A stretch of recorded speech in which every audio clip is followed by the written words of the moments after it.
Hello दोस्तों, नमस्कार। राजनीति विज्ञान विषय से संबंधित आज हम स्थानीय स्वशासन यानी लोकल गवर्नेंस से संबंधित सभी क्वेश्चनों को एनालिसिस करेंगे।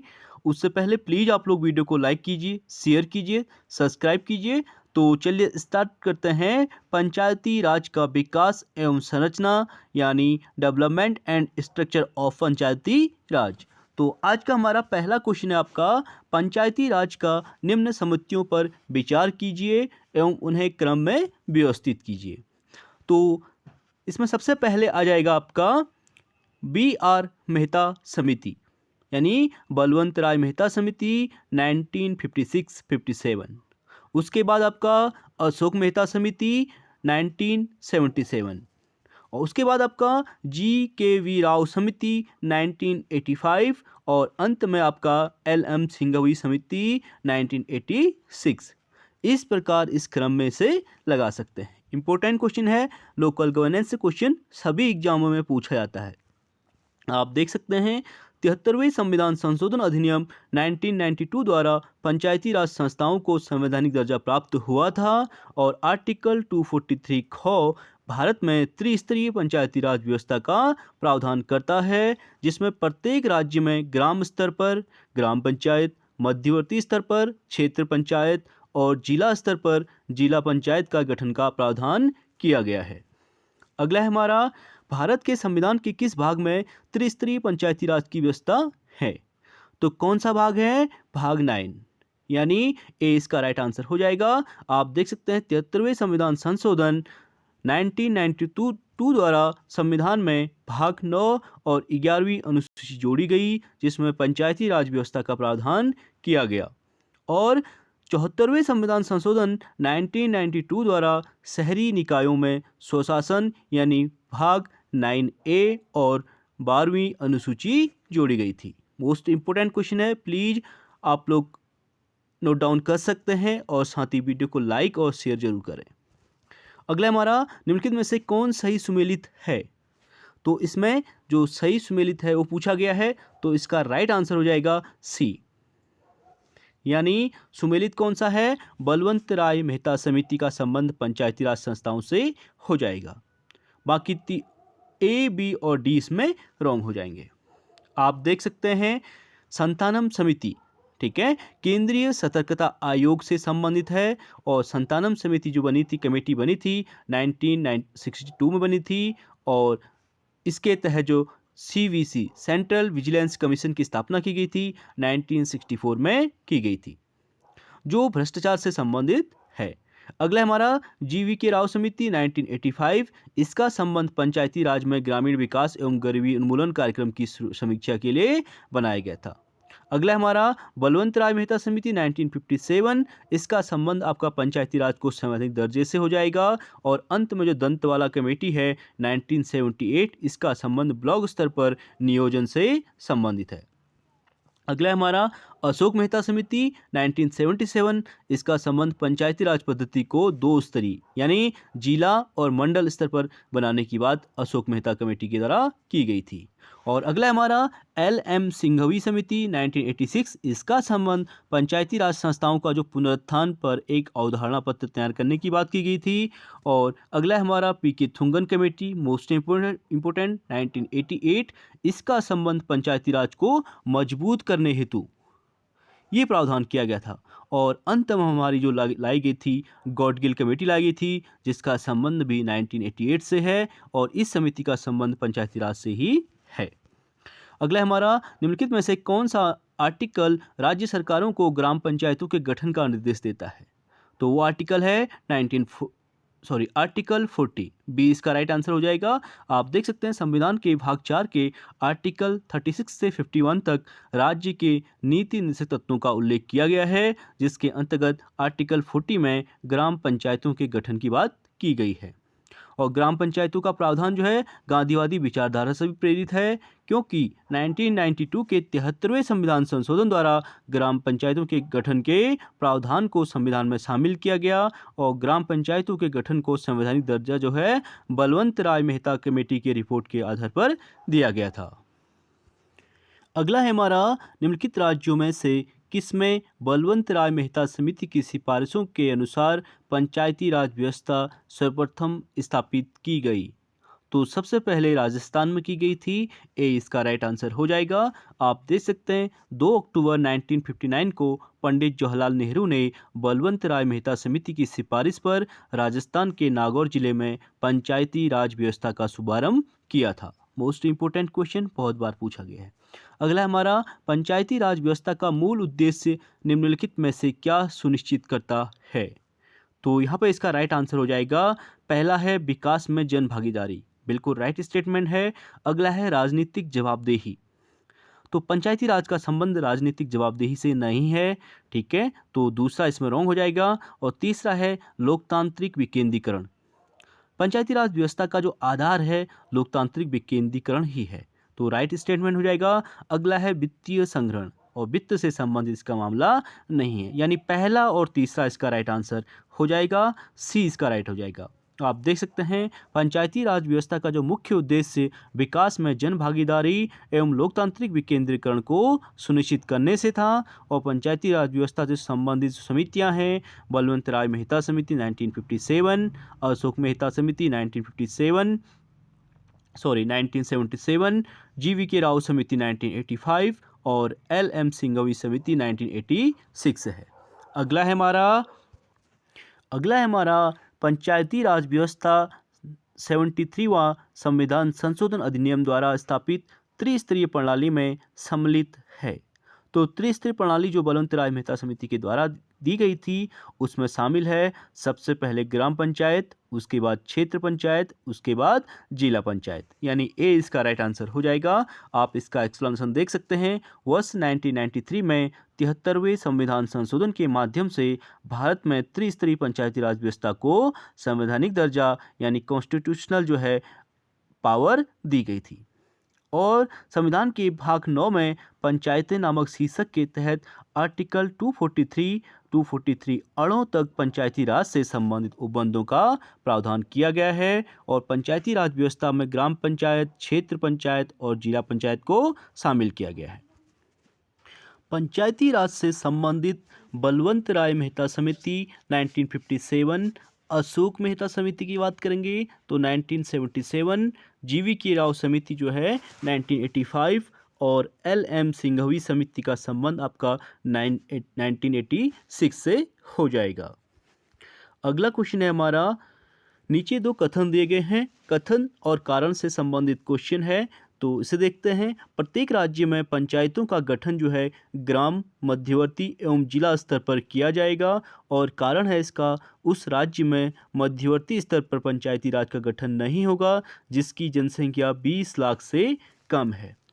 तो यहाँ पे इसका राइट आंसर हो जाएगा, ए और बी दोनों सही हैं, लेकिन आर ए का सही एक्सप्लेनेशन नहीं है, क्योंकि यहाँ पे एक में जनसंख्या की बात कर रहा है और दूसरे में उसके गठन की बात कर रहा है। स्टेटमेंट दोनों राइट हो जाएंगे। आप इसका एक्सप्लेनेशन देख सकते हैं। 73वां संविधान संशोधन 1992 में संसद द्वारा जो पारित किया गया था 24 अप्रैल 1993 के संविधान संशोधन अधिनियम 1992 के रूप में प्रवर्तित हुआ था। और इस संविधान संशोधन के द्वारा संविधान के भाग 9 में पंचायत को शामिल किया गया तथा प्रावधान किया गया कि उन राज्यों को छोड़कर जिनकी जनसंख्या 20 लाख से कम हो, ग्राम, मध्यवर्ती और जिला स्तर पर पंचायतों की त्रिस्तरीय प्रणाली लागू की जाएगी। और यह प्रावधान आर्टिकल 243 बी के तहत की गई थी।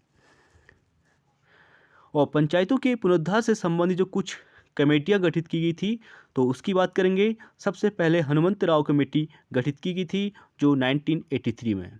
उसके बाद जी.वी. के राव समिति की स्थापना की गई थी 1985 में। उसके बाद एल.एम. सिंघवी समिति की स्थापना 1986 में। और अंत में पी.के. थुंगन कमेटी जो आई थी वो था 1988 से। अगला हमारा, भारत में स्थानीय स्वशासन के संदर्भ में निम्नलिखित में से कौन से कथन सही हैं? तो लोकल गवर्नेंस से संबंधित कौन से स्टेटमेंट राइट हैं पूछा गया है। तो इसे देखते हैं। जिला योजना समिति जनपद की विकास योजना का प्रारूप तैयार करती है। पहला ये है। और दूसरा है आपका जनपद योजना समिति की संरचना राज्य विधायिका द्वारा की जाती है।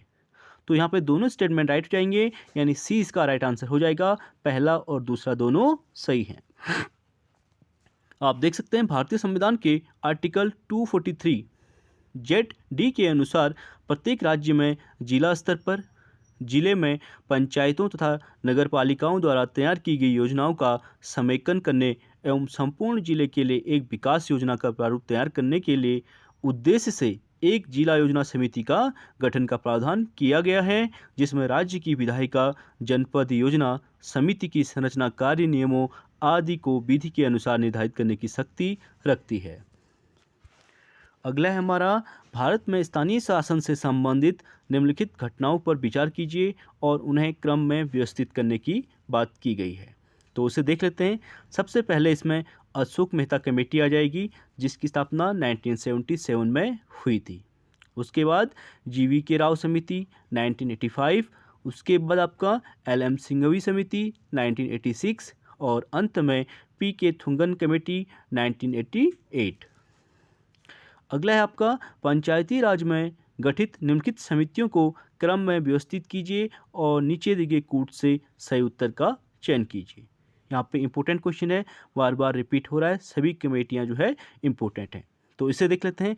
इसमें जो है आपका सबसे पहले जो आ जाएगा सी राइट हो जाएगा, यानी BR मेहता समिति, बलवंत राय मेहता समिति 1957 पहले आ जाएगा। उसके बाद अशोक मेहता समिति और उसके बाद आपका राव समिति और अंत में LM सिंघवी समिति। आप इसे देख सकते हैं। भारत में जो पंचायती राज व्यवस्थाओं पर कई समितियों का गठन किया गया था, जिसमें सबसे पहले 1957 में बलवंत राय मेहता समिति गठित हुई थी और इसके बाद 1977 में अशोक मेहता समिति और 1985 में GV के राव समिति और 1987 में सिंघवी समिति का गठन किया गया था। अगला है हमारा, पंचायतों के लिए कराए जाने वाले सभी निर्वाचनों के संचालन का अधीक्षण, निर्देशन और नियंत्रण निहित होता है। तो किसमें होता है? राज्य निर्वाचन आयोग, यानी डी इसका राइट आंसर हो जाएगा। आप देख सकते हैं 73वें व 74वें संविधान संशोधन अधिनियम 1992 के अधीन प्रत्येक राज्य में पंचायती राज संस्थाओं एवं शहरी निकायों के चुनाव निष्पक्ष व समय पर करवाने हेतु अलग से राज्य निर्वाचन आयोग की स्थापना की गई है और राज्य के पंचायतों के समस्त निर्वाचनों एवं नगरपालिकाओं के समस्त निर्वाचन जो अधीक्षण है, निर्देशन है और नियंत्रण भारत सरकार के संविधान के आर्टिकल 243 के और आर्टिकल 246 ZA के द्वारा राज्य निर्वाचन आयोग में निहित होता है। अगला क्वेश्चन है हमारा, पंचायतों के संदर्भ में निम्न में से कौन सा कथन सही है? तो इसे देख लेते हैं। पंचायत जो है 50% सीटें अनुसूचित जाति, अनुसूचित जनजाति की महिलाओं के लिए आरक्षित होगा। बिल्कुल रॉन्ग स्टेटमेंट है। यहाँ पे 50% नहीं 33% का प्रावधान है। अगला है हमारा, ग्राम सभा एक निकाय है जिसमें गांव के रहने वाले सभी लोग होते हैं। बिल्कुल ये भी जो है स्टेटमेंट रॉन्ग हो जाएगा, क्योंकि ग्राम सभा के अंतर्गत क्षेत्र भी आता है। अगला हमारा, मध्यवर्ती स्तर पर एक पंचायत होगी। ये बिल्कुल राइट स्टेटमेंट हो जाएगा, यानी मध्य स्तर की बात उसके द्वारा की गई है जिसमें क्षेत्र शामिल होता है। यानी इसका केवल तीसरा राइट हो जाएगा। आप देख सकते हैं प्रधानमंत्री श्री BP नरसिम्हा राव के कार्यकाल में 1992 में पारित 73वें और 74वें संविधान संशोधन द्वारा पंचायतों और नगरपालिकाओं को संवैधानिक दर्जा प्रदान किया गया था और संविधान के भाग 9 में आर्टिकल 243 से 243 अणों तक पंचायतों का वर्णन है और आर्टिकल 243 के द्वारा राज्यों में त्रिस्तरीय पंचायती राज व्यवस्था का प्रावधान किया गया है, जिसमें ग्राम स्तर पर ग्राम पंचायत का गठन और मध्यवर्ती स्तर पर पंचायत समिति तथा जिला स्तर पर जिला पंचायत के गठन का प्रावधान किया गया है। और प्रत्येक ग्राम पंचायत में एक ग्राम सभा होगी जिसके सदस्य जो है पंचायत क्षेत्र की मतदाता सूची में दर्ज सभी व्यक्ति होंगे और पंचायतों में महिलाओं के लिए 1/3 सीटों का आरक्षण का प्रावधान किया गया है। अगला हमारा, भारत में राष्ट्रीय पंचायती राज दिवस मनाया जाता है। तो राष्ट्रीय पंचायती राज दिवस जो मनाया जाता है 24 अप्रैल को। डी इसका राइट आंसर हो जाएगा। Most important question PGT TGT में पूछा गया है। भारत में जो है 24 अप्रैल को राष्ट्रीय पंचायती राज दिवस मनाया जाता है। ये दिन भारतीय संविधान के 73वें संशोधन अधिनियम 1992 को लागू होने का प्रतीक है, जो 24 अप्रैल 1993 को लागू हुआ था, जिसके बाद इस दिन को राष्ट्रीय पंचायती राज दिवस के रूप में मनाने की शुरुआत 2010 से हुई थी।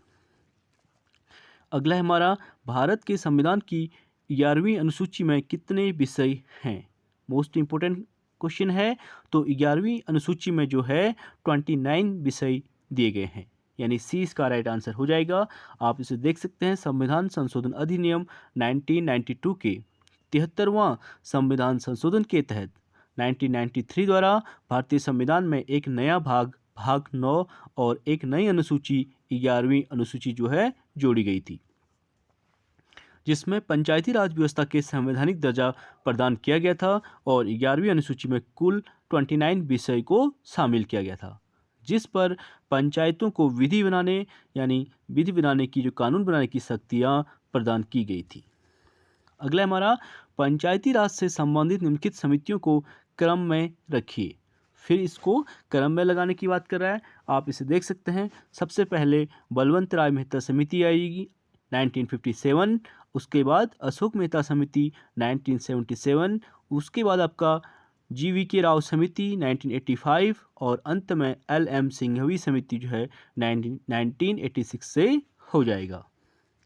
अगला है, निम्नलिखित राज्यों में से किस राज्य ने सर्वप्रथम पंचायती राज आरंभ किया था? तो पंचायती राज प्रणाली सबसे पहले जो है राजस्थान के द्वारा शुरू की गई थी, राजस्थान के नागौर जिले से, यानी 20 का राइट आंसर हो जाएगा। आप देख सकते हैं 2 अक्टूबर यानी गांधी जयंती को 1959 ईस्वी को तत्कालीन प्रधानमंत्री पंडित जवाहरलाल नेहरू ने राजस्थान के नागौर जिले में पंचायती राज व्यवस्था की शुरुआत की और संपूर्ण राजस्थान में लागू कर दिया गया। तत्पश्चात 1959 में ही आंध्र प्रदेश में और उसके बाद 1960 में असम, तमिलनाडु और कर्नाटक में और 1962 में महाराष्ट्र में, 1963 में गुजरात में तथा 1964 में पश्चिम बंगाल में पंचायती राज व्यवस्था को प्रारंभ किया गया था। अगला है हमारा, पंचायती राज प्रणाली है। तो पंचायती राज प्रणाली का संबंध जो है स्थानीय स्वशासन से हो जाएगा, यानी सी इसका राइट आंसर हो जाएगा। आप देख सकते हैं, स्थानीय स्वशासन से तात्पर्य है कि शासन की उस प्रणाली से जिसमें निचले स्तर पर लोगों को भागीदार बनाकर लोकतांत्रिक विकेंद्रीकरण को सुनिश्चित किया जाता है तथा लोगों को अपनी समस्याएं स्वयं हल करने में सक्षम बनाना ही इसका उद्देश्य है। अगला क्वेश्चन हमारा, पंचायती राज व्यवस्था जो है अपनाई गई थी तो लोकतंत्र की शक्तियों के विकेंद्रीकरण के लिए, यानी 20 का राइट आंसर हो जाएगा। अगला क्वेश्चन है हमारा, पंचायती राज किस सिद्धांत पर आधारित है? तो पंचायती राज जो सिद्धांत है वो है लोकतांत्रिक विकेंद्रीकरण पर, यानी डी इसका राइट आंसर हो जाएगा। अगले क्वेश्चन की बात करेंगे, निम्नलिखित में से कौन सा ग्राम पंचायतों की आय का साधन नहीं है? तो इसमें देख लेते हैं, राज्य सरकार द्वारा अनुदान जो है ग्राम पंचायतों से का साधन नहीं है। अगला है ऐच्छिक दान या उपहार, ये भी नहीं होगा। संपत्ति, जानवर और वाहन पर जो कर है इसका संबंध में नहीं है। इसमें कृषि आय पर जो कर होता है वो शामिल किया जाता है, यानी 20 का राइट आंसर हो जाएगा। आप देख सकते हैं जो ग्राम पंचायतों में आय के स्रोत जो है राज्य सरकार द्वारा अनुदान यानी ऐच्छिक दान या उपहार, संपत्ति, जानवर या फिर वाहन पर जो कर है वो नहीं है, जबकि कृषि आय पर राज्य सरकार के आय का स्रोत होता है। अगला हमारा, सही उत्तर का चयन कीजिए। तो यहाँ पर 4 स्टेटमेंट दिए गए हैं, यहाँ पे राइट पूछा गया है तो इसे देख लेते हैं। सभी व्यक्ति पंचायती राज के सदस्य बन सकते हैं, तो सभी नहीं बन सकते, यहाँ पे जो है ए इसमें रॉन्ग हो जाएगा। दूसरा है, वह व्यक्ति जो राज्य विधानसभा का सदस्य होने की योग्यता न रखता हो पंचायती राज का सदस्य बन सकता है, बिल्कुल रॉन्ग स्टेटमेंट है। अगला है, 25 वर्ष की आयु वाले व्यक्ति ही पंचायती राज की सदस्यता के लिए अर्ह होते हैं, यहाँ पे 25 ईयर दिया गया है, 21 होना चाहिए था, इसलिए ये भी रॉन्ग हो जाएगा। अगला है हमारा, वे सभी लोग जो 21 वर्ष की आयु पूरी कर चुके हैं तथा राज्य विधानसभा के सदस्य चुने जाने की योग्यता रखते हो, पंचायती राज की सदस्यता के लिए अर्ह यानी योग्य होते हैं। बिल्कुल डी जो है इसमें राइट स्टेटमेंट हो जाएगा। पंचायती राज के लिए जो एज होती है वो 21 ईयर होती है। आप इसका एक्सप्लेनेशन देख सकते हैं। आर्टिकल 243 चौ में पंचायत सदस्यों के लिए योग्यताओं के बारे में बताया गया है, जिसमें पंचायत प्रतिनिधि बनने के लिए जो है प्रत्येक प्रत्याशी की जो उम्र होती है 21 ईयर होनी चाहिए। और पंचायत चुनाव में मतदान की जो आयु है वो 18 ईयर है। अर्थात पंचायती राज की सदस्यता के लिए अन्य वही अर्हताएं होनी चाहिए जो राज्य विधानसभा का सदस्य चुने जाने के लिए होती है। अगला क्वेश्चन है हमारा, पंचायती राज व्यवस्था में शासन प्रणाली की संरचना क्या है? तो पंचायती राज प्रणाली में जो शासन प्रणाली की संरचना है वो है सबसे पहले आपका ग्राम स्तर, उसके बाद खंड और अंत में जिला स्तर। जिला स्तर पर स्थानीय स्वशासन की जो त्रिस्तरीय संरचना है उसी को अपनाया गया है, यानी सी इसका राइट आंसर हो जाएगा। आप इसे देख सकते हैं। 73वां संविधान संशोधन अधिनियम 1992 द्वारा ग्राम, खंड और जिला स्तर पर त्रिस्तरीय पंचायती राज व्यवस्था का प्रावधान किया गया है। और जिन राज्यों की जनसंख्या जो है 20 लाख से अधिक नहीं है, वहां पर मध्यवर्ती स्तर पर क्षेत्र पंचायत का गठन नहीं किया जाता है। अगला है हमारा, वह न्यूनतम जनसंख्या कितनी है जिसके नीचे 73वें संशोधन अधिनियम के उपबंध के अनुसार मध्यवर्ती स्तर पर पंचायतें गठित नहीं की जा सकती? तो इसका राइट आंसर हो जाएगा 20 लाख, यानी वी। अगला क्वेश्चन है हमारा, पंचायती समिति के सदस्य होते हैं तो कौन होते हैं? जो प्रत्यक्ष रूप से जनता द्वारा निर्वाचित किए जाते हैं वही पंचायत समिति के सदस्य कहलाते हैं। सी इसका राइट आंसर हो जाएगा। आप इसे देख सकते हैं। पंचायती राज में त्रिस्तरीय ढांचे का प्रावधान किया गया है, जिसमें ग्राम स्तर पर ग्राम पंचायतें और खंड स्तर पर प्रखंड स्तर पर खंड और पंचायत समिति या फिर जिला स्तर पर जिला परिषद के गठन की व्यवस्था की गई है, जिसमें पंचायती समिति के सदस्य जो होते हैं प्रत्यक्ष रूप से यानी डायरेक्ट मेथड से जनता के द्वारा निर्वाचित किए जाते हैं। अगला है हमारा, पंचायती राज प्रणाली में पंचायत समिति गठित होती है। तो पंचायती राज जो प्रणाली है उसमें पंचायत समिति गठित होती है वो क्षेत्र स्तर पर यानी खंड स्तर पर। बी इसका राइट आंसर हो जाएगा। अगला क्वेश्चन हमारा, पंचायत का 5 वर्ष का कार्यकाल प्रारंभ होता है तो कब से माना जाता है? पंचायत की जो प्रथम अधिवेशन के लिए नियत तिथि होती है उस दिन से उसका कार्यकाल जो है 5 वर्ष तक होता है, यानी सी इसका राइट आंसर हो जाएगा। आप इसे देख सकते हैं। संविधान के आर्टिकल 243 अंगों में पंचायतों की अवधि का वर्णन किया गया है और इसके अनुसार प्रत्येक पंचायत उसके प्रथम अधिवेशन की तारीख से 5 वर्षों की अवधि तक कार्य करेगी और विधि द्वारा विहित प्रक्रिया के अनुसार उसके पहले विघटित किया जा सकता है। और उस 5 वर्ष की अवधि की समाप्ति के पहले यदि पंचायत विघटित कर दी गई तो विघटन की तारीख से 6 माह के भीतर निर्वाचन होना जरूरी है। और समय पूर्व अर्थात 5 वर्ष की पूरी अवधि की समाप्ति के पहले विघटित पंचायत यानी जब पुनर्गठित की जाती है तो वह अवशिष्ट अवधि के लिए ही होगी, यानी जितना समय बचा रहता है उसके लिए होती है। किंतु यदि बची हुई अवधि 6 माह से कम है तो निर्वाचन कराना आवश्यक नहीं होता है। अगला हमारा, संविधान के प्रावधानों के अंतर्गत पंचायत चुनाव कराने का निर्णय किया जाता है। तो पंचायत जो चुनाव कराने का निर्णय लिया जाता है वो राज्य सरकार के द्वारा लिया जाता है, यानी बी इसका राइट आंसर हो जाएगा।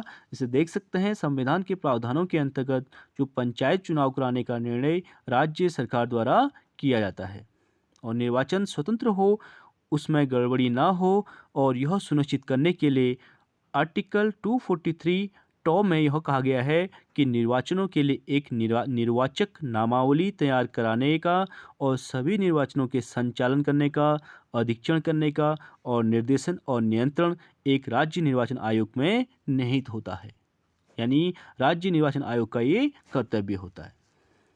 अगला हमारा, पंचायत के सरपंच का चुनाव कैसे होता है? तो सरपंच की बात करें तो इसका चुनाव जो होता है जब पंचायत के पंचों के द्वारा, यानी बी इसका राइट आंसर हो जाएगा। आप इसे देख सकते हैं, पंचायत के जो सरपंच का चुनाव पंचायतों के पंचों द्वारा होता है और ग्राम पंचायत पर ग्राम सभा स्थानीय प्रशासन की निम्नतम स्तर पर की संस्था होती है, जिसमें एक गांव तथा कुछ छोटे छोटे गांवों को मिलाकर पंचायत बनाई जाती है, जिसमें ग्राम सभा नियत समय पर ग्राम पंचायत का चुनाव करती है और ग्राम पंचायत में एक प्रधान अथवा सरपंच होता है, जिसमें सरपंच या प्रधान के अतिरिक्त कुछ पंच होते हैं। इन पंचों की संख्या जो होती है विभिन्न राज्यों में भिन्न भिन्न होती है। इनकी संख्या 5 से लेकर 15 तक हो सकती है और ग्राम पंचायत का जो कार्यकाल विभिन्न राज्यों में 3 से 5 वर्ष तक का बताया गया है। अगला हमारा, संविधान के किस भाग में पंचायती राज व्यवस्था संबंधी प्रावधान किए गए हैं? तो भाग हो जाएगा 9, यानी ए इसका राइट आंसर हो जाएगा। इसमें देख सकते हैं भारतीय संविधान के भाग 9 में आर्टिकल 243 से 243 अणों तक जो है पंचायतों के गठन, कार्य और शक्तियों का वर्णन किया गया है। अगला है हमारा, निम्नलिखित में से कौन पंचायतों की संरचना के बाबत उपबंध करने को अधिकृत है? तो कौन हो जाएगा इसमें? राज्य का विधानमंडल, यानी बी इसका राइट आंसर हो जाएगा। इसमें देख सकते हैं जो पंचायती राज सूची का विषय है उसमें संविधान के भाग 9 में आर्टिकल 243 सी के अनुसार किसी भी राज्य का जो विधानमंडल है विधि द्वारा पंचायतों की संरचना के बाबत उपबंध कर सकता है। अगला है हमारा, पंचायतों एवं नगरपालिकाओं के संबंध में भारतीय संविधान में किस वर्ष प्रावधान किया गया है? तो पंचायतों और नगरपालिकाओं के संबंध में जो प्रावधान किया गया था 1993, यानी डी इसका राइट आंसर हो जाएगा।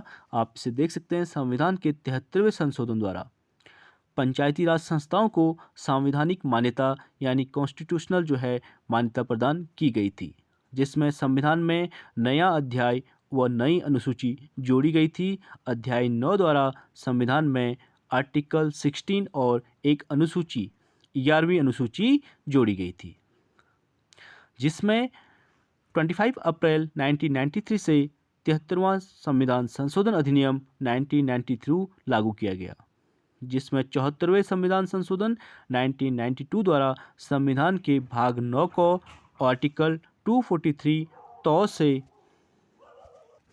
यानी 243 तो से 243 यो तथा अनुसूची 12 जोड़कर नगरपालिकाओं के संबंध में प्रावधान किया गया है और यह संशोधन जून 1993 से लागू किया गया है। अगला क्वेश्चन है हमारा, निम्न में से कौन जनता द्वारा प्रत्यक्ष निर्वाचित होते हैं? तो जनता जो है डायरेक्ट मेथड से किन किन को चुनती है? तो इसका डी राइट आंसर हो जाएगा, यानी पहला और फिफ्थ, यानी प्रधान और जो है पंचों को। बाकी जो है इनडायरेक्ट मेथड से चुने जाते हैं। आप इसे देख सकते हैं, भारतीय संविधान के भाग 9 में पंचायत के बारे में उल्लेख किया गया है, जिसमें प्रत्यक्ष निर्वाचन द्वारा प्रधान एवं पंच का निर्वाचन होता है, जबकि अप्रत्यक्ष निर्वाचन द्वारा क्षेत्र प्रमुख, जिला पंचायत अध्यक्ष व सरपंच का चुनाव जो होता है इनडायरेक्ट मेथड से किया जाता है। अगला हमारा, पंचायती राज का मुख्य उद्देश्य है। तो पंचायती राज का जो मुख्य उद्देश्य होता है वो लोगों को विकासमूलक प्रशासन में भागीदारी योग्य बनाना। डी इसका राइट आंसर हो जाएगा। आप इसे देख सकते हैं, भारतीय संविधान के आर्टिकल 243 में पंचायत गठन का वर्णन किया गया है और इसका जो मुख्य उद्देश्य है लोगों को विकासमूलक प्रशासन में भागीदारी योग्य बनाना होता है। अगला क्वेश्चन है हमारा, पंचायती राज से संबंधित निम्नलिखित कथनों में से कौन सा सही नहीं है? तो यहाँ पे राइट कौन सा नहीं है ये पूछा गया है, तो इसे देखते हैं। पहला है, पंचायती राज भारतीय ग्रामीण जीवन का युगों से एक अभिन्न अंग रहा है। बिल्कुल राइट स्टेटमेंट है। अगला है 73 संविधान संशोधन 15 अगस्त 1993 से प्रभावी हुई था। बिल्कुल रॉन्ग स्टेटमेंट है। यहाँ पे 15 अगस्त की जगह जो है आपका 24 अप्रैल होना चाहिए था। अगला हमारा, यह एक त्रिस्तरीय जैविकी रूप से जुड़ी संरचना है। बिल्कुल राइट स्टेटमेंट है, त्रिस्तरीय है। और डी है आपका, भारतीय संविधान का आर्टिकल 243 जी उसके महत्व को बढ़ाता है। तो डी भी यहाँ पे राइट हो जाएगा। आप इसे देख सकते हैं, पंचायती राज व्यवस्था जो है ग्रामीण जीवन का एक अभिन्न अंग है। 73वें संविधान संशोधन द्वारा इसे संवैधानिक दर्जा प्रदान किया गया है, जिसमें 73वें संविधान संशोधन 24 अप्रैल 1993 से प्रभाव में आया और इस अधिनियम में सभी राज्यों के लिए त्रिस्तरीय प्रणाली का प्रावधान किया गया है, अर्थात ग्राम स्तर पर, खंड स्तर पर और जिला स्तर पर। यानी आर्टिकल 243G में पंचायतों की शक्तियों का, प्राधिकार और उत्तरदायित्व का उल्लेख किया गया है, जो इसके महत्व को बढ़ाता है। अगला क्वेश्चन है, निम्नलिखित में से कौन भारतीय संविधान के अंतर्गत सुमेलित नहीं है? तो इसमें जो नहीं है वो पूछा गया है। तो पंचायतों का संबंध भाग 9 से बिल्कुल राइट हो जाएगा। नगर पालिकाओं का संबंध जो है भाग 9A के अंतर्गत बिल्कुल राइट हो जाएगा। सहकारी समितियों का संबंध भाग 9B के अंतर्गत आता है, बिल्कुल राइट स्टेटमेंट है। और जो इसके अधिकरण होते हैं इनका संबंध भाग 10 से नहीं है, इसलिए डी इसमें रॉन्ग हो जाएगा। भारतीय संविधान के भाग 10 का संबंध जो है अधिकरण से न होकर अनुसूचित क्षेत्रों से संबंधित है, यानी अधिकरण का वर्णन जो है भाग 14 क में किया गया है, इसलिए डी इसमें रॉन्ग हो जाएगा। अगला क्वेश्चन है हमारा, पंचायती राज व्यवस्था है। तो पंचायती राज व्यवस्था क्या है? तो देख लेते हैं। स्थानीय स्तर पर एक स्वशासन है, बिल्कुल राइट स्टेटमेंट है। जैव संबंधी के साथ त्रिस्तरीय अभिशासन की मांग करता है, बिल्कुल राइट स्टेटमेंट है। और अगला है लोकतांत्रिक विकेंद्रीकरण जो है इसकी महत्वपूर्ण विशेषता है, इसलिए ये भी राइट हो जाएगा। पद सोपानिक संरचना का संबंध इससे नहीं है, इसलिए फोर्थ इसमें रॉन्ग हो जाएगा। इसे देख सकते हैं, पंचायती राज व्यवस्था जो है स्थानीय स्तर पर स्वशासन, जैव संबंधी के साथ त्रिस्तरीय अभिशासन की मांग करती है और लोकतांत्रिक विकेंद्रीकरण पर आधारित होती है। बलवंत राय मेहता ने त्रिस्तरीय पंचायती राज व्यवस्था को अपनाने का सुझाव दिया था। और वहीं बात करें, जो अशोक मेहता कमेटी थी उसने 2 स्तरीय पंचायती राज व्यवस्था को अपनाने का सुझाव दिया था। अगला है हमारा, निम्न तथ्यों में से कौन सा पंचायती राज के अर्थ की सर्वोत्तम व्याख्या करता है? तो इसकी सर्वोत्तम व्याख्या की बात करें तो इसमें जो है लोकतांत्रिक विकेंद्रीकरण और सामुदायिक विकास योजनाओं में पंचायतों की जो सक्रिय भागीदारी होती है ये राइट हो जाएगा, यानी पहला और तीसरा इसमें राइट हो जाएगा।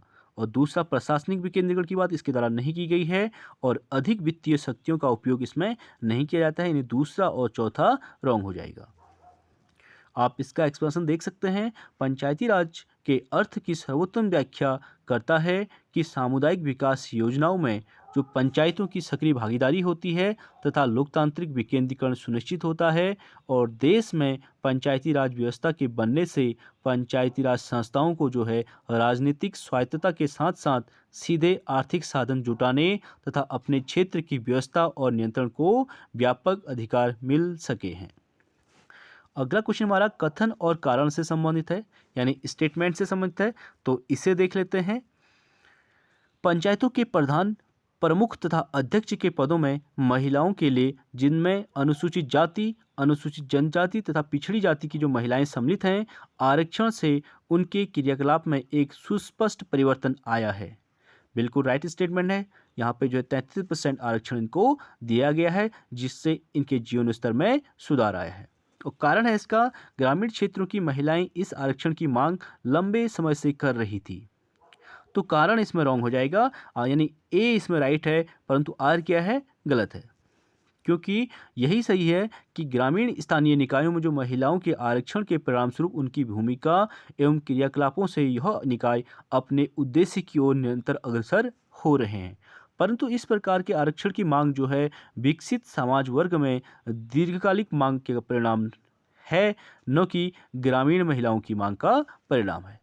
इसलिए इसका कथन जो है, कारण जो है इसमें रॉन्ग हो जाएगा।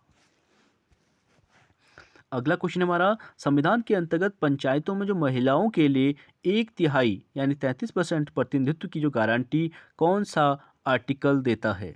तो वो आर्टिकल है 243D। बी इसका राइट आंसर हो जाएगा।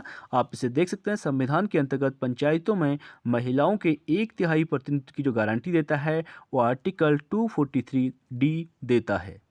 और आर्टिकल 243D क्लॉज 3 के अनुसार प्रत्येक पंचायत में प्रत्यक्ष निर्वाचन द्वारा भरे जाने वाले स्थानों की कुल संख्या के कम से कम 1/3 स्थान जिसके अंतर्गत अनुसूचित जाति, अनुसूचित जनजाति और स्त्रियों के लिए आरक्षित स्थानों की संख्या भी है, जिसमें स्त्रियों के लिए आरक्षित रहेंगे। अगला है हमारा, स्थानीय शासन की शक्तियां किसके द्वारा प्रदत्त होती हैं? तो स्थानीय शासन की जो शक्तियां हैं वो संविधान के द्वारा प्रदान की जाती हैं, यानी डी इसका राइट आंसर हो जाएगा। ना ही कानून के द्वारा, ना ही राज्य शासन के द्वारा और ना ही केंद्रीय शासन के द्वारा। यहाँ पे डी इसका राइट आंसर हो जाएगा, यानी संविधान के द्वारा। अगला क्वेश्चन है, आधारभूत स्तर पर पंचायती राज विकास नहीं हो सकता, इसका कारण है? तो आधारभूत स्तर पर जो पंचायती राज का विकास नहीं हो सकता है, इसका कारण है अज्ञानता एवं उदासीनता, यानी ए इसका राइट आंसर हो जाएगा। इसमें देख सकते हैं कि आधारभूत जो स्तर पर पंचायती राज का जो विकास नहीं हो सकता है, उसके अन्य कारण भी हैं, जैसे अज्ञानता एवं उदासीनता, निरक्षरता, सांप्रदायिकता, गुटबंदी, राजनीतिक दलों का अनुचित हस्तक्षेप और सरकार का अधिक नियंत्रण, धन का अभाव, ग्राम सभा का प्रभावहीन होना और जागरूकता की कमी, ये सभी जो कारण हैं आधारभूत स्तर पर पंचायती राज का विकास नहीं होने के लिए पर्याप्त हैं। अगला क्वेश्चन है हमारा, पंचायती राज के संबंध में अशोक मेहता समिति ने निम्नलिखित में से कौन सा मॉडल यानी प्रतिरूप सुझाया था? तो उन्होंने दिया था द्विस्तरीय प्रतिरूप, यानी 20 का राइट आंसर हो जाएगा। इसमें देख सकते हैं अशोक मेहता समिति ने द्विस्तरीय पंचायती राज व्यवस्था की सिफारिश की थी। प्रथम स्तर पर जिला और द्वितीय स्तर पर जो है जिले स्तर के नीचे मंडल स्तर की बात अशोक मेहता कमेटी के द्वारा की गई थी। तात्पर्य है कि अशोक मेहता कमेटी ने पंचायती राज संस्थाओं के चुनाव में राजनीतिक दलों को खुले तौर पर से चुनाव चिन्हों के आधार पर भाग लेने का सुझाव भी दिया था। अगला है, निम्न में से किस कमेटी ने यह प्रस्ताव रखा था कि पंचायती राज व्यवस्था के चुनाव पार्टी लाइन पर किए गए जाए? तो चुनाव पार्टी जो है लाइन पर किए जाए, ये कहा था अशोक मेहता कमेटी के द्वारा, यानी 20 का राइट आंसर हो जाएगा। अगला हमारा, भारत में लोकतांत्रिक विकेंद्रीकरण इंगित करता है। तो लोकतांत्रिक विकेंद्रीकरण का संबंध जो है पंचायती राज की स्थापना से हो जाएगा, यानी ए इसमें राइट आंसर हो जाएगा। इसमें देख सकते हैं जो भारत में पंचायती राज की स्थापना सर्वप्रथम जो है बलवंत राय मेहता कमेटी की रिपोर्ट पर 1959 में लागू किया गया था और भारत में लोकतांत्रिक विकेंद्रीकरण को इंगित करता है कि धातव्य है कि 73वें संविधान संशोधन द्वारा पंचायती राज संस्थाओं की स्थापना को संवैधानिक मान्यता भी प्रदान की गई थी। अगला है हमारा, निम्नलिखित में से किसे भारत में पंचायती राज व्यवस्था की आधारशिला कहा जाता है? तो भारत में पंचायती राज व्यवस्था की आधारशिला जो है ग्राम सभा को कहा जाता है। ए इसका राइट आंसर हो जाएगा। इसमें देख सकते हैं भारत में जो ग्राम सभा पंचायती राज व्यवस्था की आधारशिला है, संविधान के आर्टिकल 243 क के अनुसार ग्राम सभा जो है ग्राम स्तर पर ऐसी शक्तियों का प्रयोग और कृत्यों का पालन कर सकती है जो किसी राज्य के विधानमंडल द्वारा विधि द्वारा उपबंधित किए जाते हैं। अगला है, जिस समिति की संस्तुति पर देश में पंचायती राज को लागू किया गया था उसके अध्यक्ष कौन थे? तो उसके अध्यक्ष थे बलवंत राय मेहता। बी इसका राइट आंसर हो जाएगा। जनवरी 1957 में गठित जो बलवंत राय मेहता समिति अध्यक्ष बी आर मेहता की सिफारिश पर पंचायती राज को लागू किया गया। समिति ने नवंबर 1957 को अपनी रिपोर्ट सौंपी और लोकतांत्रिक विकेंद्रीकरण यानी स्वायत्तता की योजना की सिफारिश की थी, जो अंतिम रूप से पंचायती राज के नाम से जानी गई और बलवंत राय मेहता को भारत में पंचायती राज व्यवस्था का शिल्पी कहा जाता है। अगला क्वेश्चन हमारा, भारत में पंचायती राज व्यवस्था का शिल्पी किसे कहा जाता है? मोस्ट इंपोर्टेंट क्वेश्चन, तो इसका राइट आंसर हो जाएगा बी आर मेहता। अगला है, भारत में त्रिस्तरीय पंचायती राज जो है राजतंत्र की सिफारिश किसने की थी? तो त्रिस्तरीय पंचायती राज की बात की थी बलवंत राय मेहता समिति 1957। बी इसका राइट आंसर हो जाएगा। इसे देख सकते हैं भारत में जो त्रिस्तरीय लोकतंत्र पंचायत की सिफारिश पर बलवंत राय मेहता समिति ने की थी और इस समिति का गठन बी आर मेहता की अध्यक्षता में गठित की गई, जिसने नवंबर 1957 में अपनी रिपोर्ट सौंपी और इसके आधार पर त्रिस्तरीय लोकतांत्रिक प्रणाली के तहत प्रजातांत्रिक विकेंद्रीकरण का सिद्धांत जो है दिया गया था। अगला है, बलवंत राय मेहता समिति का गठन हुआ था। तो बलवंत राय मेहता समिति का गठन हुआ था 1957। सी इसका राइट आंसर हो जाएगा। आप देख सकते हैं UPPCS pre mains political science में पूछा गया है। अगला है हमारा प्रजातांत्रिक विकेंद्रीकरण का सिद्धांत निर्मित किया गया था। तो प्रजातांत्रिक विकेंद्रीकरण का सिद्धांत जो किया गया था निर्मित बलवंत राय मेहता कमेटी, सी राइट हो जाएगा। अगले क्वेश्चन की बात करेंगे, पंचायती राज को संवैधानिक स्थिति प्रदान करने की संस्तुति निम्न में से किस कमेटी के द्वारा की गई थी? तो पंचायती राज को संवैधानिक दर्जा देने की बात की थी LM. Singhvi committee. Most important question TGT, PGT और यूपीपीसीएस प्री मेंस में पूछा गया है, तो ए इसका राइट आंसर हो जाएगा। इसमें देख सकते हैं पंचायती राज को संवैधानिक स्थिति जो प्रदान करने की संस्तुति सर्वप्रथम जो है एल.एम. सिंघवी कमेटी के द्वारा की गई थी। और 73वें संविधान संशोधन 1992 द्वारा भाग 9 अंत स्थापित किया गया, जिसमें पंचायतों से संबंधित उपबंध हैं और इसमें पंचायतों को जो है संवैधानिक मान्यता प्रदान की गई थी। अगला है पंचायती राज व्यवस्था से निम्न में से कौन सी समिति संबंध नहीं है? तो जिसका संबंध नहीं है वो है संथानम कमेटी, सी इसमें राइट हो जाएगा, क्योंकि संथानम कमेटी का संबंध भ्रष्टाचार से है, जिसके तहत जो है सीवीसी की स्थापना की गई थी, यानी केंद्रीय सतर्कता आयोग, सेंट्रल विजिलेंस कमीशन। और अशोक मेहता समिति, जीवी के राव समिति और बी.आर. मेहता समिति का संबंध पंचायती राज से हो जाएगा। अगला क्वेश्चन हमारा, निम्नलिखित में से कौन सी एक समिति पंचायती राज संस्था से संबंधित नहीं है?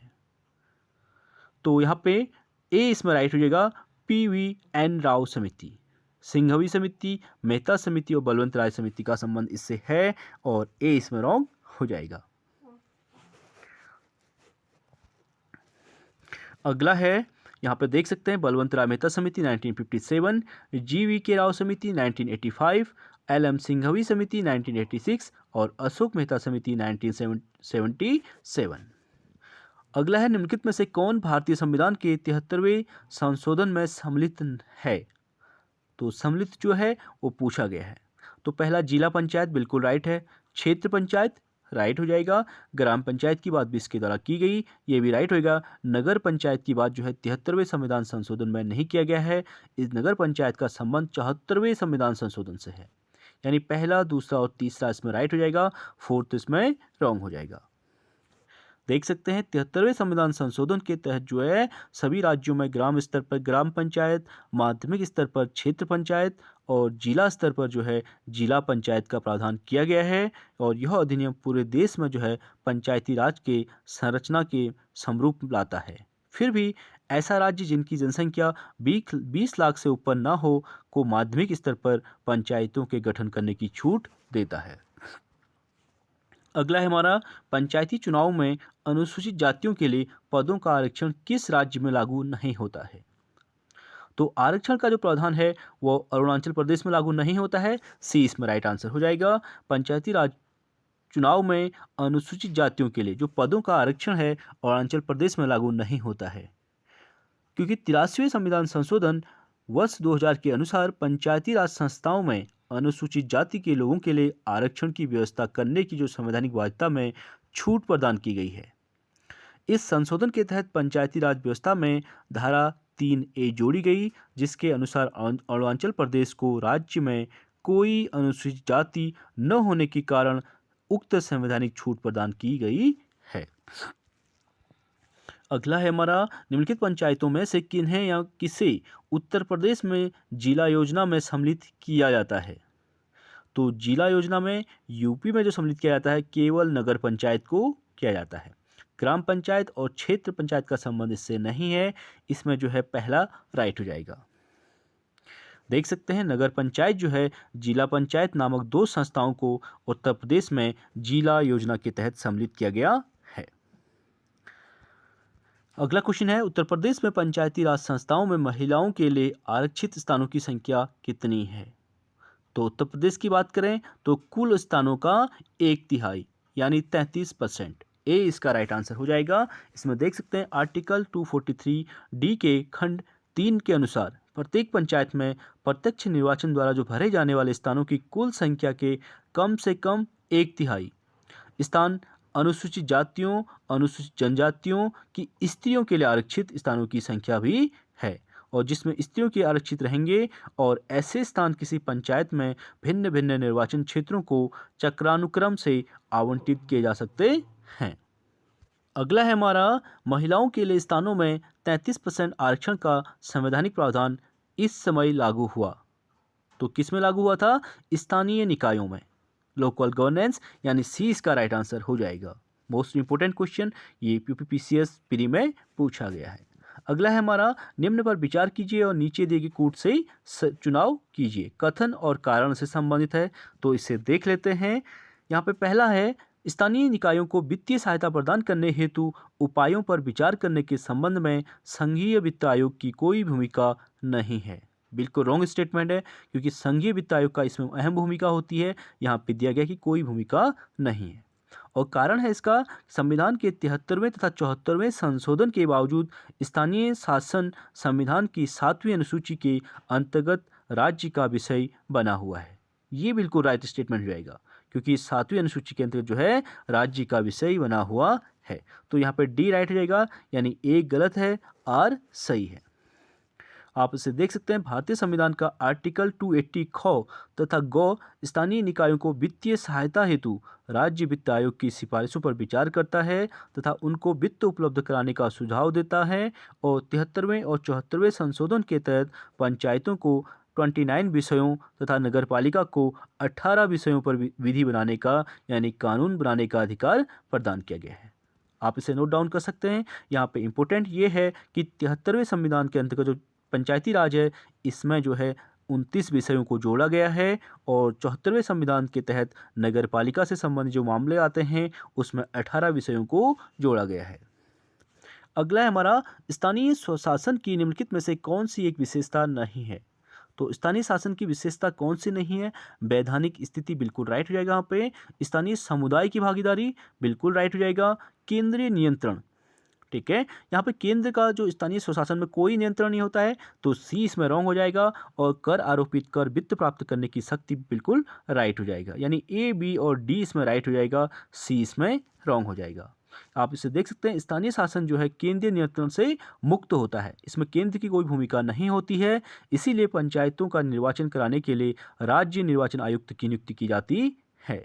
और पंचायतों के कार्य के लिए 11वीं अनुसूची में 29 विषयों को रखा गया है, जिन पर पंचायतें जो है कानून बनाकर, यानी विधि बनाकर उन कार्यों को कर सकेगी। और पंचायतों की वित्तीय स्थिति का जायजा लेने के लिए राज्यपाल द्वारा एक वित्त आयोग के गठन का प्रावधान भी किया जाता है। अगला है हमारा, पंचायतों के राजस्व के निम्न स्रोतों पर ध्यान दीजिए। तो स्रोतों की बात करें तो वित्त आयोग द्वारा स्थानीय निकाय अनुदान दिया जाता है। केंद्रीय सहकारी बैंकों से सहायता, बिल्कुल केंद्र द्वारा प्रायोजित योजनाओं हेतु आवंटन किया जाता है। और राज्य निर्वाचन आयुक्त की अनुशंसा पर, ये इसमें रॉन्ग हो जाएगा, इसमें राज्य आयुक्त जो निर्वाचन की अनुशंसा पर कोई प्रावधान नहीं किया जाता है। और फोर्थ इसमें रॉन्ग हो जाएगा। फिफ्थ है आपका, राज्य संचित निधि से सहायता अनुदान देकर, ठीक है, जो कंसोलिडेटेड फंड होता है उससे उसको अनुदान दिया जाता है। तो यानी पहला, दूसरा, तीसरा और फिफ्थ जो है इसमें राइट हो जाएगा, और फोर्थ इसमें रॉन्ग हो जाएगा, ए इसका राइट हो जाएगा। आप इसे देख सकते हैं। 73वें संविधान संशोधन द्वारा जो पंचायतों को संवैधानिक स्थिति प्रदान की गई है, उसमें अब उन्हें विभिन्न माध्यमों से धन प्राप्त होने लगा है। जैसे पंचायतों को जो है केंद्रीय वित्त आयोग की अनुशंसा पर, राज्य वित्त आयोग की अनुशंसा पर, केंद्रीय सहकारी बैंकों से सहायता और केंद्र द्वारा प्रायोजित आयोजनाओं आदि से धन प्राप्त होते रहते हैं।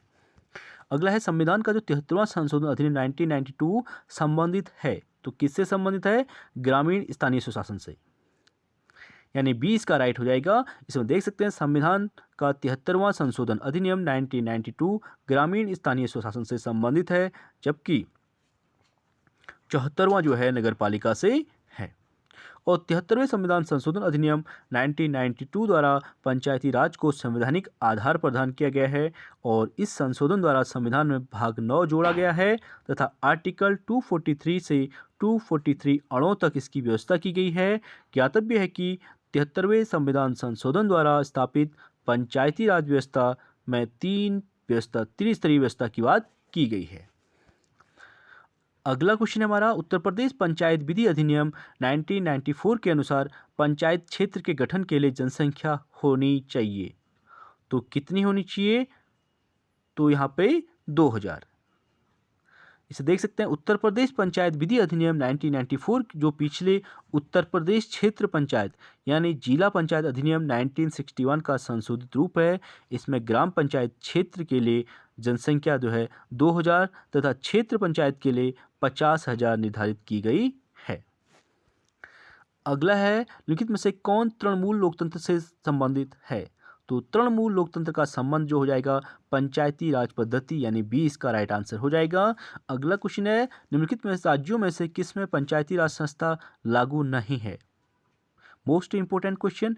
तो देख सकते हैं इसमें जो है नागालैंड इसका राइट आंसर हो जाएगा। असम, केरल, त्रिपुरा यानी सभी स्टेटों में लागू है।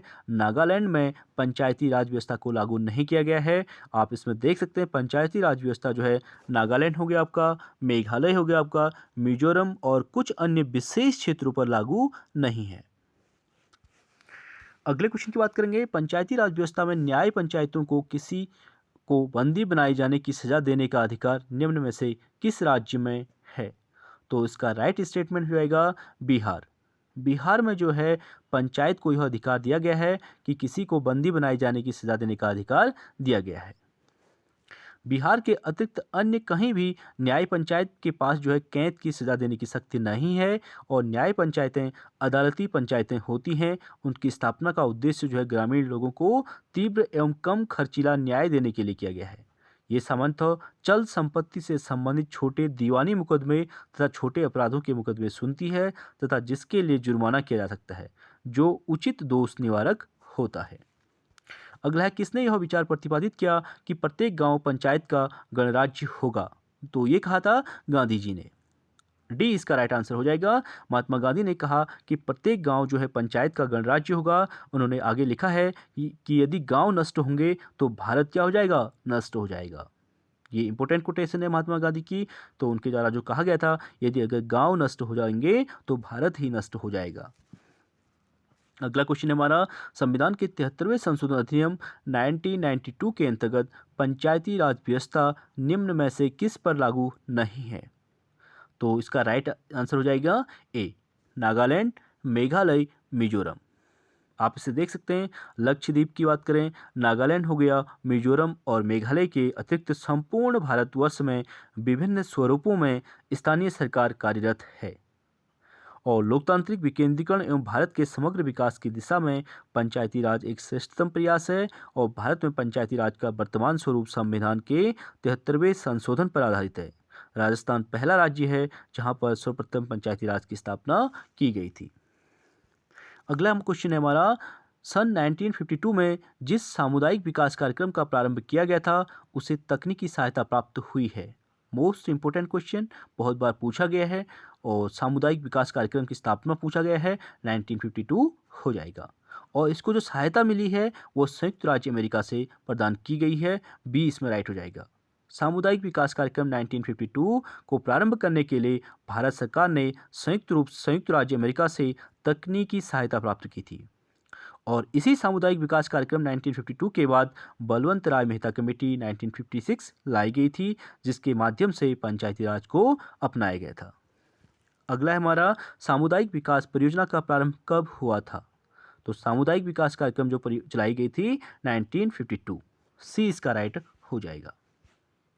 अगला है हमारा उत्तर प्रदेश में पंचायती राज का आशय है। तो उत्तर प्रदेश में जो पंचायती राज का आशय है ग्रामीण क्षेत्र में त्रिस्तरीय स्थानीय स्वशासन। बी इसका राइट आंसर हो जाएगा। देख सकते हैं ग्राम स्तर पर, क्षेत्र स्तर पर और जिला स्तर पर। अगला क्वेश्चन हमारा यदि पंचायत भंग होती है तो किस अवधि के अंदर निर्वाचन होंगे? तो इसका राइट आंसर हो जाएगा 6 माह के अंदर।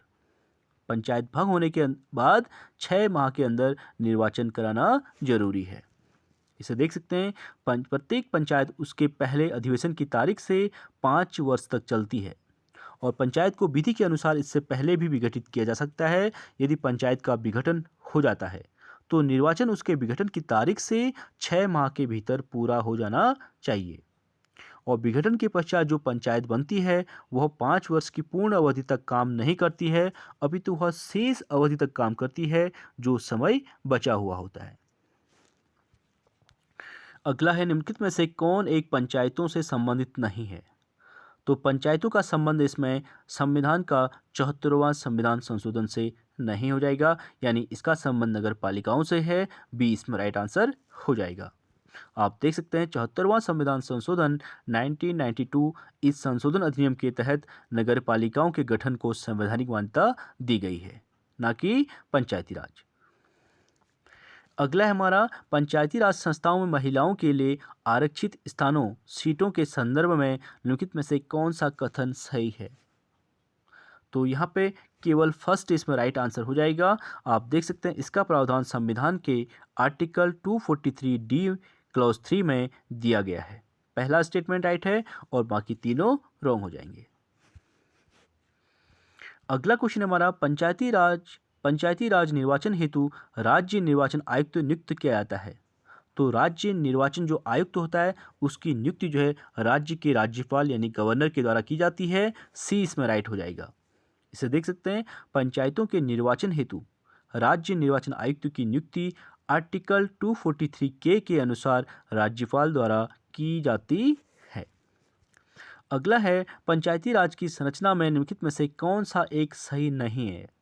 तो पंचायती राज से संबंधित जो सही नहीं है वो है प्रत्येक राज्य ग्राम और मध्य और जिला स्तर पर पंचायत का गठन करेगा।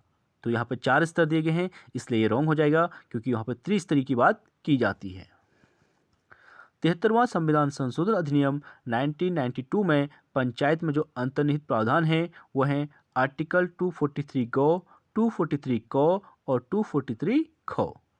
और किसी बात के होते हुए भी मध्यवर्ती स्तर पर पंचायत का उस राज्य में गठन नहीं किया जा सकेगा जिसकी जनसंख्या जो है 20 लाख से कम होती है। अगला क्वेश्चन है भारतीय संविधान के आर्टिकल 243 ZJ के अनुसार सहकारी समिति के निदेशकों की अधिकतम संख्या हो सकती है। तो सहकारी समिति के निदेशकों की जो अधिकतम संख्या है वो 21 हो सकती है, यानी ए इसका राइट आंसर हो जाएगा। इसमें देख सकते हैं संविधान के आर्टिकल 243 जे और ZJ के अनुसार सहकारी समिति के निदेशक जो मंडल की अधिकतम संख्या है वो 21 हो सकती है। वस्तुतः सहकारी समिति के निदेशकों की जो न्यूनतम और अधिकतम संख्या का उपबंध है वो राज्य विधानमंडल द्वारा समय समय पर कानून बनाकर की जाती है, लेकिन वार्ड समिति के सदस्यों एवं पदाधिकारियों का जो कार्यकाल होता है निर्वाचन की तिथि से 5 साल के लिए होता है। अगला है सहकारी संगठन में सदस्यों को मत देने का अधिकार होता है। तो सहकारी संगठन में जो सदस्यों को मत देने का अधिकार होता है वो प्रत्येक सदस्य द्वारा प्रदत्त वित्त ऋण को सम्मिलित करते हुए उस अनुपात में दिया जाता है। अगला क्वेश्चन है राज्य सरकार को निम्न अधिकारों में से कौन से उपलब्ध हैं। तो राज्य सरकार को कौन कौन से अधिकार उपलब्ध हैं, बात करेंगे नगर निकायों द्वारा कर रोपण के लिए अधिकृत करना, बिल्कुल राइट स्टेटमेंट हो जाएगा। अगला है वार्ड समितियों की संरचना संबंधित प्रावधान करना, ये बिल्कुल राइट हो जाएगा। नगर निकायों के अध्यक्षों के निर्वाचन का तरीका निर्धारित करना, बिल्कुल ये काम भी राज्य सरकार का है, तीसरा भी राइट हो जाएगा। नगर निकायों के लिए निर्वाचन कार्य की निगरानी के नीचे कार्य की निगरानी इसके द्वारा नहीं की जाती है, यानी फोर्थ इसमें रॉन्ग हो जाएगा। पहला, दूसरा और तीसरा राइट हो जाएगा। आप इसका एक्सप्लेनेशन देख सकते हैं, यानी 74वें संविधान संशोधन द्वारा जो है राज्य सरकारों को नगर निकायों के संबंध में निम्नलिखित अधिकार दिए गए हैं। जैसे राज्य सरकार नगर निकायों को करारोपण के लिए अधिकृत कर सकती है और राज्य सरकार प्रत्येक नगर निकाय को वार्डों की संरचना संबंधी प्रावधान कर सकती है और राज्य सरकार नगर निकायों के अध्यक्ष के निर्वाचन की तरीका निर्धारित करने संबंधी नियम और विधियां बना सकती है और राज्य विधि द्वारा विशेष लोगों को नगर निकायों के प्रतिनिधि के रूप में नामित भी कर सकती है। ये अधिकार राज्य सरकार को प्रदान किए गए हैं। अगला है संशोधित संविधान के अंतर्गत स्थानीय परिषदों में सीटों के लिए आरक्षण के प्रावधान का आधार है। तो कौन सा आधार है, सी इसका राइट आंसर हो जाएगा, वो है जाति और लिंग के आधार पर। इसमें देख सकते हैं संविधान संशोधन के अंतर्गत स्थानीय परिषदों में जो सीटों के लिए आरक्षण का प्रावधान का आधार जाति और लिंग को बनाया गया है। भारत सरकार ने ग्राम स्तर पर महिलाओं के सशक्तिकरण की दिशा में एक असाधारण कदम उठाते हुए पंचायतों में महिलाओं की जो आरक्षित संख्या है 33% से बढ़ाकर 50% करने की मंजूरी दे रही है और पंचायत चुनाव में नए सिरे से आरक्षण का प्रावधान रखा गया है, जिसमें त्रिस्तरीय पंचायती चुनाव में मुखिया, जिला परिषद और पंचायत समिति सदस्य पदों के लिए अन्य वर्गों की सीटों को आरक्षित करना है और जिस श्रेणी का आरक्षण तय होगा उसमें 50% महिलाओं की भागीदारी होगी। अगला है, नगर पंचायत की स्थापना की जाती है उस क्षेत्र के लिए। तो नगर पंचायत की स्थापना जो की जाती है वो जो ग्राम के नगर के संक्रमण की अवस्था में होते हैं उसके लिए की जाती है, यानी बी इसका राइट आंसर हो जाएगा। आप इसे देख सकते हैं, नगर पंचायत की स्थापना उस क्षेत्र के लिए की जाती है जो ग्राम से नगर की संक्रमण अवस्था में होते हैं। और 74वें संशोधन के तहत स्वायत्त शासन की संस्थाओं को एक साधारण संज्ञा यानी नगर पालिका दी गई है। और नगर पालिकाएं 3 प्रकार की होती हैं, जैसे नगर पंचायत ऐसे क्षेत्र के लिए जो ग्रामीण क्षेत्र से नगर क्षेत्र में परिवर्तित हो रहा हो, दूसरा है नगर परिषद जो छोटे नगर क्षेत्र के लिए, और तीसरा है नगर निगम जो बड़े बड़े नगर क्षेत्र के लिए होता है। अगला हमारा, पंचायती राज किस विशिष्ट सिद्धांत पर फंक्शन सेट यानी आयोजित करता है उसे कहते हैं। तो उसे कहते हैं लोकतांत्रिक विकेंद्रीकरण। मोस्ट इंपोर्टेंट क्वेश्चन, पंचायती राज का जो आधारभूत स्तंभ है वो है लोकतांत्रिक विकेंद्रीकरण। इसे देख सकते हैं, पंचायती राज जो है लोकतांत्रिक विकेंद्रीकरण के सिद्धांत पर कार्य करता है और लक्ष्मीमल सिंघवी समिति 1986 की अनुशंसा पर कार्यवर्ष 1993 में संविधान के 73वें और 74वें संशोधन द्वारा स्थानीय संस्थाओं को जो है संवैधानिक मान्यता भी दी गई थी। अगला है, भारतीय संविधान के निम्नलिखित में से किस संशोधन ने पंचायतों को संवैधानिक दर्जा प्रदान किया था। तो वो कौन सा संशोधन था? 73वां संविधान संशोधन 1992 सी इसका राइट आंसर हो जाएगा। देख सकते हैं, भारत के 73वें संशोधन अधिनियम 1992 के माध्यम से पंचायती राज संस्थाओं को संवैधानिक स्थिति व सुरक्षा प्रदान की गई है। इस उद्देश्य के लिए संशोधन में भाग 9 जोड़ा गया है जिसे पंचायती राज नाम दिया गया है और साथ ही 11वीं अनुसूची पंचायत में जोड़ी गई है जिसमें 29 विषय जोड़े गए हैं। अगला है हमारा, निम्नलिखित में से कौन सा अनुच्छेद राज्य सरकार को ग्राम पंचायतों का गठन करने के लिए निर्देश करता है। तो वो हो जाएगा आपका आर्टिकल 40 जो राज्य के नीति निर्देशक सिद्धांतों से संबंधित है, यानी DPSP से, directive principle of state policy. B इसका राइट आंसर हो जाएगा। इसमें देख सकते हैं, संविधान के भाग 4 में राज्य के नीति निर्देशक तत्वों का अंतर्गत आर्टिकल 40 में राज्य सरकार को ग्राम पंचायतों के गठन करने के लिए निर्देश किया गया है और बलवंत राय मेहता समिति की सिफारिशों के बाद 73वें संविधान संशोधन अधिनियम 1992 के द्वारा भारत के संविधान में एक नया खंड भाग 9 जोड़ा गया जिसे पंचायतों के नाम से संबोधित किया गया और संवैधानिक दर्जा प्रदान किया गया। अगला है, पंचायतों के अध्यक्ष पद के लिए आरक्षण का आधार है। तो पंचायतों का जो अध्यक्ष पद है उसमें आरक्षण का आधार है आपका लिंग और जाति के आधार पर। डी इसका राइट आंसर हो जाएगा। इसमें देख सकते हैं, पंचायतों में अध्यक्ष पद के लिए जो आरक्षण का आधार है वो जाति और लिंग को बेस बनाया गया है और भारतीय संविधान के भाग 9 के आर्टिकल 243D में पंचायतों में आरक्षण का प्रावधान किया गया है। मोस्ट इंपोर्टेंट रिजर्वेशन वाला जो क्वेश्चन है पूछा गया है बहुत बार एग्जाम में, आर्टिकल 243D के अंतर्गत, और इसके अंतर्गत महिलाओं के लिए 1/3 सीटों का प्रावधान किया गया है जिसमें SC, ST और जनसंख्या के अनुपात में आरक्षण का प्रावधान दिया जाता है। अगला है, हमारे संविधान के किस भाग में पंचायती राज के 3 सोपानों की व्यवस्था का विवेचन किया गया है। तो किस में किया गया है? भाग 9 में। ए इसका राइट हो जाएगा। हमारे संविधान के भाग 9 में पंचायती राज के 3 सोपानों की व्यवस्था का विवेचन किया गया है जिसमें त्रिस्तरीय यानी 3 सोपानों वाली पंचायती राज व्यवस्था बलवंत राय मेहता समिति की 1957 का परिणाम है। अगला है, पंचायती राज की अनुशंसा की गई है। तो किसके आधार पर? बलवंत राय मेहता कमेटी 1957। डी इसका राइट आंसर हो जाएगा। देख सकते हैं, लॉर्ड रिपन गवर्नर जनरल जो थे लॉर्ड रिपन 1882 ईस्वी का संकल्प जो है स्थानीय स्वशासन के लिए मैग्ना कार्टा का हैसियत रखता है और स्थानीय स्वशासन से ही पंचायती राज का जन्म हुआ। सर्वप्रथम पंचायती राज की अनुशंसा 1957 में बलवंत राय मेहता कमेटी ने की थी और पंचायती राज का शुभारंभ जो है स्वतंत्र भारत में 2 अक्टूबर 1959 ईस्वी को भारत के प्रथम प्रधानमंत्री पंडित जवाहरलाल नेहरू ने राजस्थान के नौगौर जिलों से किया था। आज का अंतिम क्वेश्चन है हमारा, भारत के संविधान का निम्नलिखित में से कौन सा अनुच्छेद ग्राम पंचायतों से संबंधित है? मोस्ट इंपोर्टेंट क्वेश्चन पीजीटी और यूपीएससी में पूछा गया है, तो इसका राइट आंसर हो जाएगा आपका आर्टिकल 40।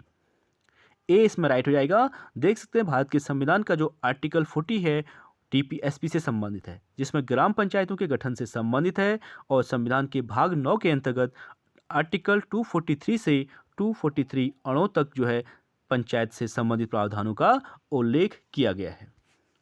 तो चलिए फ्रेंड्स, आज के लिए इतना ही। आई होप वीडियो आप लोगों को पसंद आई होगी। प्लीज़ वीडियो को लाइक और शेयर जरूर करें और अगले वीडियो में करेंगे नगरीय प्रशासन यानी अर्बन गवर्नमेंट। तो चलिए फ्रेंड्स, आज के लिए इतना ही। Thank you so much.